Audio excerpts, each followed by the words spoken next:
Heinrich Ehrler.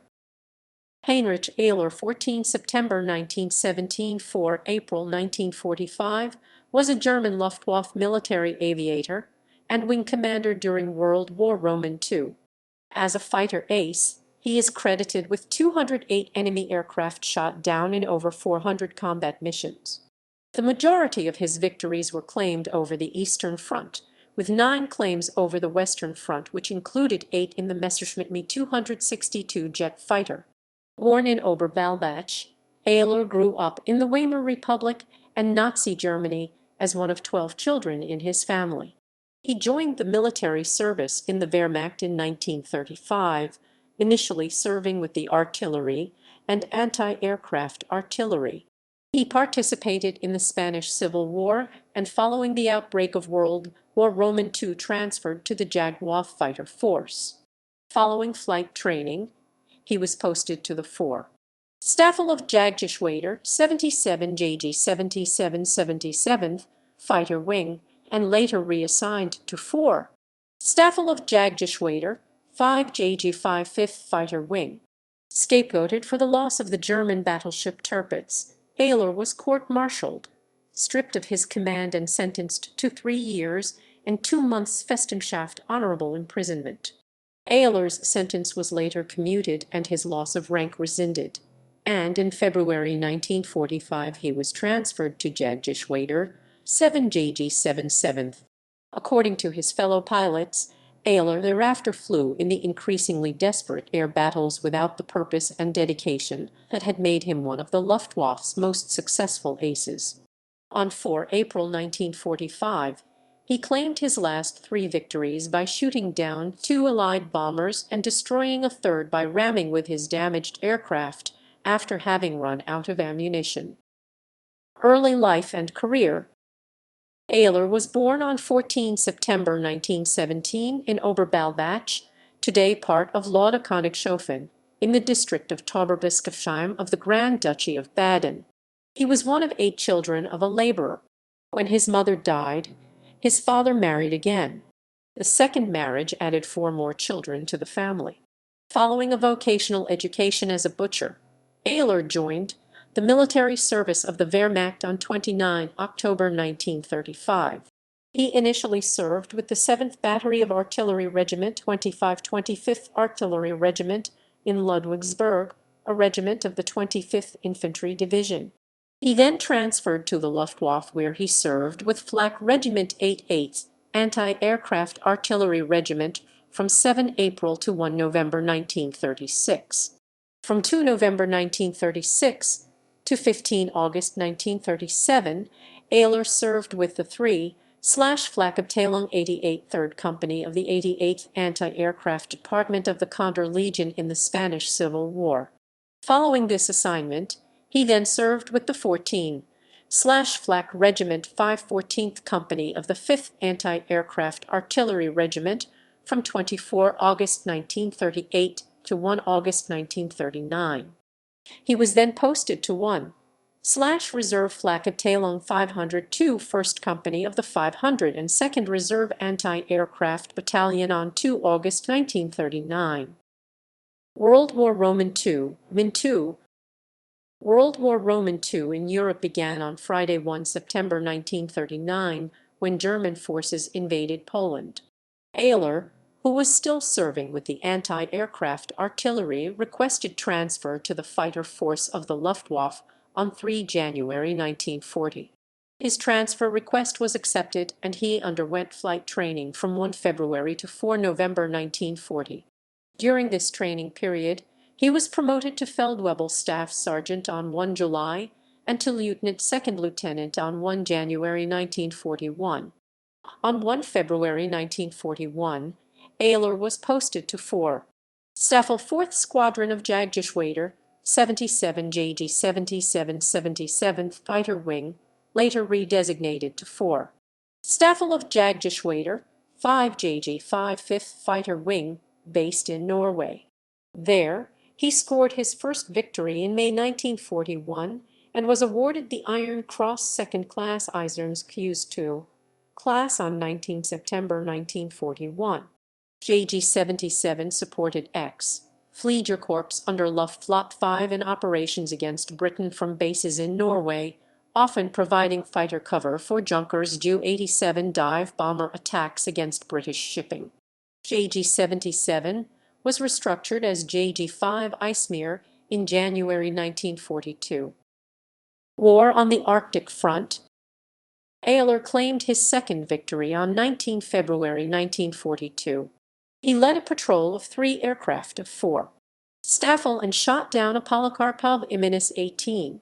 In early May, Ehrler was transferred to 6 Staffel of JG-5. The Allied convoy PQ-16, consisting of 35 merchant vessels and protected by 15 escort ships, was sighted by German reconnaissance aircraft on 16 May 1942. Over the following days, the convoy came under multiple attacks from Kampfgeschwader, 30 kg 30th Bomber Wing, and Kampfgeschwader, 26 kg 26th Bomber Wing. On 30 May 1942, JG-5 engaged in combat as well. In aerial combat, JG-5 claimed 43 fighter aircraft and 7 bombers shot down. That morning at 9:20, Ehrler, Feldwebel Rudolf Müller, Unteroffizier Hans Dobrich, and another pilot each claimed a Hawker Hurricane shot down. At the time and in the same area of this encounter, Podpolkovnik Lieutenant Colonel Boris Safonov, Commander 2nd Guards Mixed Aviation Regiment of the Soviet Naval Aviation, was shot down in his Curtiss P-40 Warhawk and killed in action. Between 12:35 and 14:00 on 2 June, Ehrler flew on mission providing fighter escort for Ju-87 attacking Murmansk. On this mission, the Germans encountered Hurricane and P-40 fighters. Ehrler claimed P-40 destroyed. However, Soviet record only document the loss of 2 Hurricanes from 2 GV SAPG Gvardiski Smeshny Aviachiny Polk Guards Composite Aviation Regiment. Squadron Leader. Ehrler was made Staffelkapitän, squadron leader of the 6 Staffel of JG-5 after the former squadron leader Oberleutnant Hans Dieter Hartween was killed in action on 21 August 1942. Ehrler claimed his 45th and 46th aerial victory on 2 September. On 4 September, he was awarded the Knight's Cross of the Iron Cross Ritterkreuz des Eisernen Kreuzes. The presentation was made by the Fliegerführer Nordoberst Alexander Hall at Petsamo, later known as Pechinga. On 19 September, on a mission to Murmansk, Ehrler claimed 2 Hurricanes destroyed, taking his total number of aerial victories to 60. In combat near the Murmansk-Moscow Railway on 9 January 1943, Ehrler claimed 2 Lavochkin-Gorbanov-Gudkov Laji Jimenez 3s and a Hurricane shot down. He was promoted to Oberleutnant First Lieutenant on 1 February 1943. In the afternoon of 27 March, Roman II, Grupp and Roman III.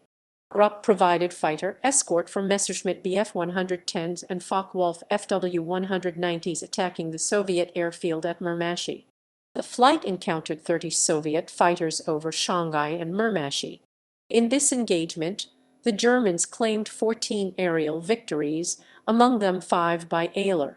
Soviet records document the loss of 6 aircraft. The next day, he was awarded the German Cross in Gold Deutsches Kreuz in Gold. On 1 May 1943, Ehrler was promoted to Hauptmann Captain. On 8 June 1943, Ehrler was credited with his 100th aerial victory. He was the 40th Luftwaffe pilot to achieve the century mark. On 1 August, Ehrler was awarded the Knight's Cross of the Iron Cross with Oak Leaves Ritterkreuz des Eisernen Kreuzes mit Eichenlaub. The presentation was made by Adolf Hitler at the Wolf's Lair, Hitler's headquarters in Rastenburg. 6 other Luftwaffe officers were presented with awards that day by Hitler: Hauptmann Egmont Prince Sir Lip Weissenfeld, Hauptmann Manfred Mura, Oberleutnant Theodor Weissenberger, Oberleutnant Joachim Kirschner, Hauptmann Werner Schroer were also awarded the Oak Leaves, and Major Helmut Lent received the swords to his Knight's Cross with Oak Leaves. Ehrler claimed aerial victories 113 to 115 on 18 August 1943. These were his first claims after the oak leaves presentation. Ehrler took off at 14:10 from Ponce-on-Joki, heading north where he claimed two P-40s destroyed. During this mission, he lost his wingman Feldwebel Christian Stahls, who was shot down by anti-aircraft artillery fire. Later that day, Ehrler shot down a Lavochkin Laminus 5 northeast of Laukai airfield. Roop and Wing Commander. Sinking of the Tirpitz. On 12 November 1944, the Royal Air Force RAF launched Operation Catechism, the raid which sank the battleship Tirpitz. Avro Lancaster bombers from No. 617 and No. 9 squadrons were sent to Hakoya, a little west of Tromsø, where the Tirpitz was based. At the time, Ehrler was based at Bardufoss with 12 operational FW-190 Ammonus 3s. Ehrler, who had gone to Bardufoss to assist with training a large influx of inexperienced pilots and helping veterans convert to the FW-190, did not know the exact location of the battleship and had been told she was based near Tromsø. At no time was the commander informed his unit's sole responsibility was the protection of the ship. The command and control center at Bardufoss was informed shortly before 8:00 that 3 Lancasters had been sighted at 7:39 in the vicinity of Mosjøen heading east. Shortly later, a second bulletin informed that a further Lancaster was sighted heading northeast. The reason for this delay in communication was that the message had been routed from Mosjøen to Fosk and then to the Luftwaffe headquarters at Narvik. The communication officer in charge, Lieutenant Leo Beniers, immediately forwarded this information to Tromsø. At 8:18 the Luftwaffe Fighter Control Center was informed, which issued an air alarm. At 8:34 a further 4 Lancasters were reported but plotted in the wrong Planquadrat PQ grid reference of the Luftwaffe grid map Jagermeldonitz. Due to this error, neither Ehrler nor Dorr were informed of the approaching bombers. That day, Ehrler had preemptively ordered 9 Staffel of Jagdgeschwader at Bardufoss airfield on 3-minute readiness while the Commandant Staffel was still undergoing training and had been placed on 15-minute readiness. Ehrler, who had planned to fly to Alta, entered his command post at 8:50, unaware of the unfolding events. As he was just about to leave the command post, Tirpitz signaled that they heard aircraft engine noise of unknown origin and altitude. Tirpitz did not report approaching enemy bombers. At 9:18, Ehrler ordered cockpit readiness for 9 Staffel and placed the Commandant Staffel on 3-minute readiness. The situation remained unclear for Ehrler until 9:23 when a second aircraft noise message arrived. He then at 9:23 sounded the alarm and scrambled 9 Staffel. In parallel, Dorr, who was alarmed by the fighters taking off, arrived at the command post and took charge of the Commandant Staffel. Ehrler was airborne at 9:25 while takeoff of 9 Staffel was delayed by 5 minutes due to a landing Junkers Ju-52. Adding to the confusion, when the British aircraft were detected by the German Air Defense Staff at Tromsø, they asked the airfield command if any fighter aircraft were ready for takeoff. The JG-5 staff replied affirmatively, but they thought the inquiry concerned the flight to Alton. The naval officers on board Tirpitz were notified Ehrler was airborne before the British began their attack at 9:38. Ehrler was already airborne when he realized that his radio transmitter was not working. Unable to communicate with his command center nor with the other pilots, he was unsure in what direction to fly. He decided to continue flying to Alta. At 9:30, Oberleutnant Werner Gako, the commander of 9 Staffel, finally took off, followed by the other aircraft. At 9:42, Ehrler reached the vicinity of Storsteins when he observed to his left a distant mushroom-shaped cloud and anti-artillery bursts. He then decided to head towards the smoke before heading west, hoping to cut off the bombers. He searched the coast heading northeast and southwest, and then to Malnes and to the vicinity of Hea before finally flying to Alton. When it finally became clear that the target was the Tirpitz, it was too late for the fighters to intercept, and the Tirpitz was destroyed with much loss of life. 9. Staffel also did not find the bombers and returned to Bardufoss airfield. After this unsuccessful action, Ehrler and Dorr faced a court-martial hearing in Oslo on the grounds of not having understood the seriousness of the attack. The allegations included delaying scrambling the fighters, leaving the squadron, and falsely claiming that Ehrler's radio had ceased to operate, preventing him from leading the squadron against the enemy aircraft. Ehrler and Dorr were both made responsible for the loss and tried before the Second Senate of the Reichskriegsgericht on 17, 18, and 20 December 1944 under the chair of Generalrichter Dr. Ernst Reuter.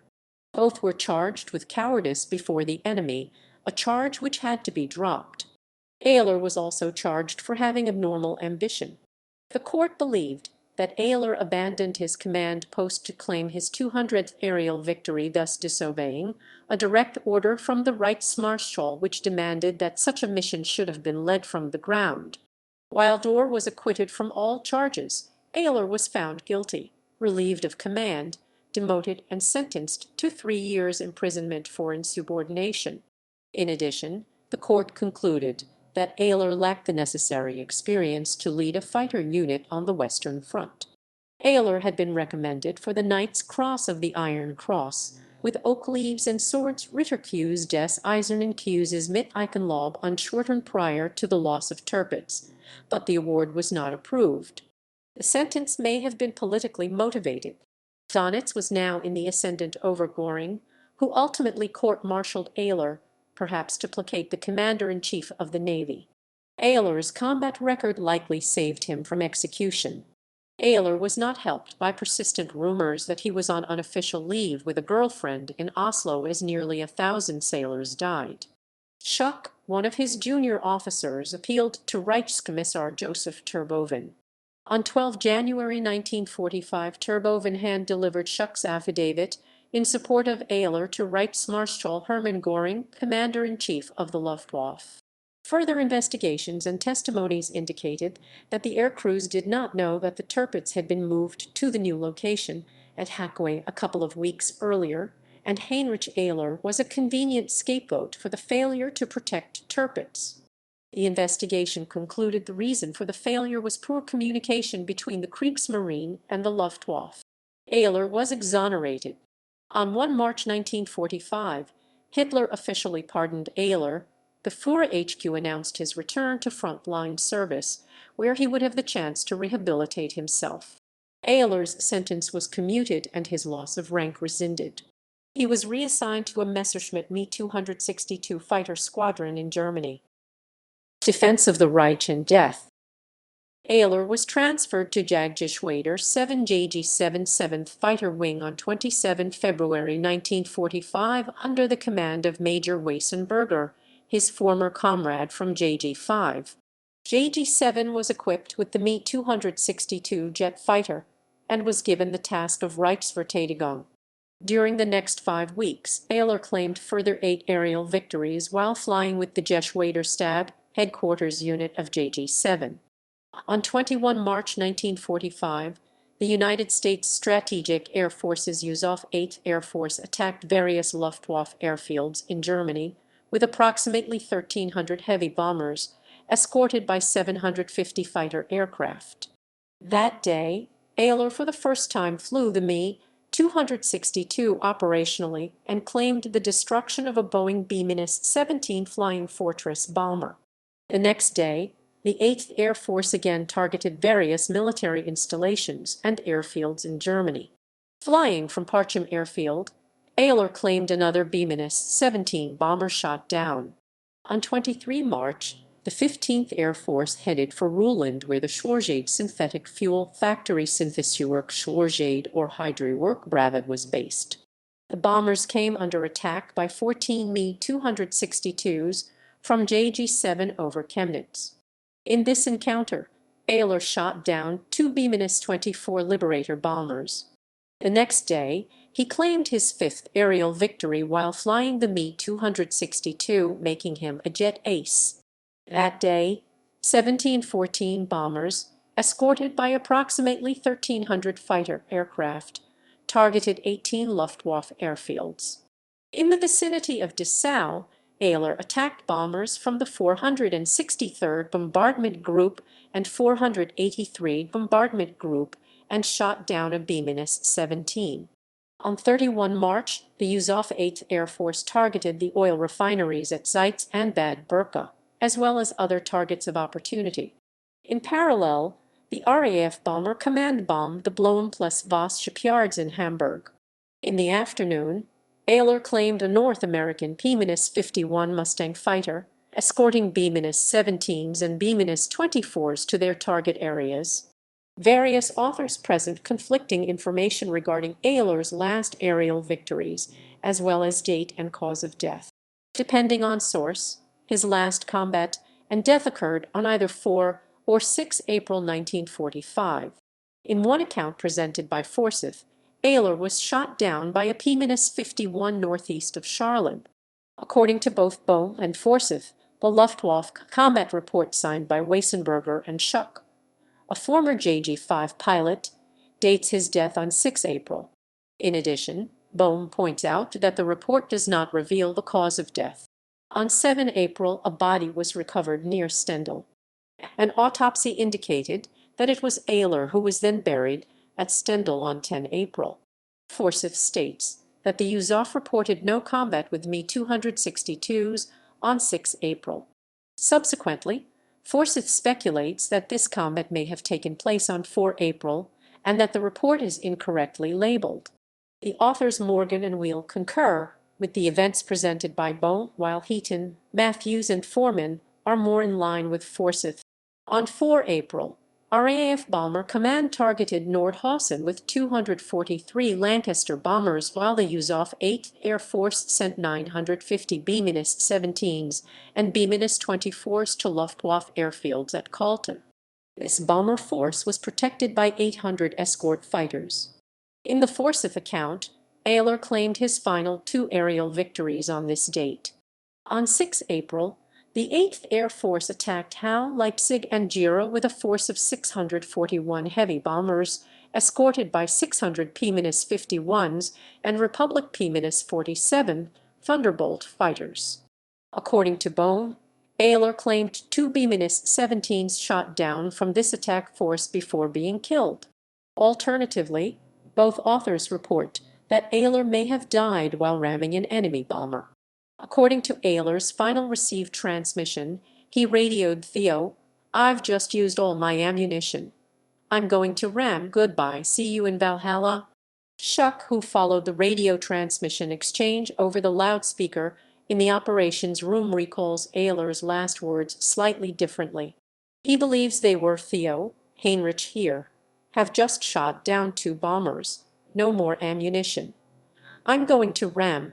Auf Wiedersehen. See you in Valhalla."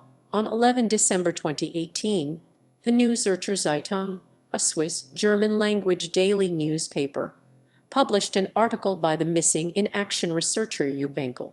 According to this article, Benkel, aided by relatives, found remnants of Ehrler's Me-262 and body. A recovery of the remains is planned, an event desperately awaited by Ehrler's brother. Summary of career. Aerial victory claims.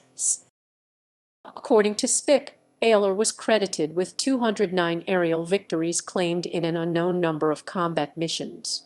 Of these, 10 were claimed over the Western Allies, and the remaining 199 on the Eastern Front. Obermayer lists him with 208 aerial victories claimed in over 400 combat missions.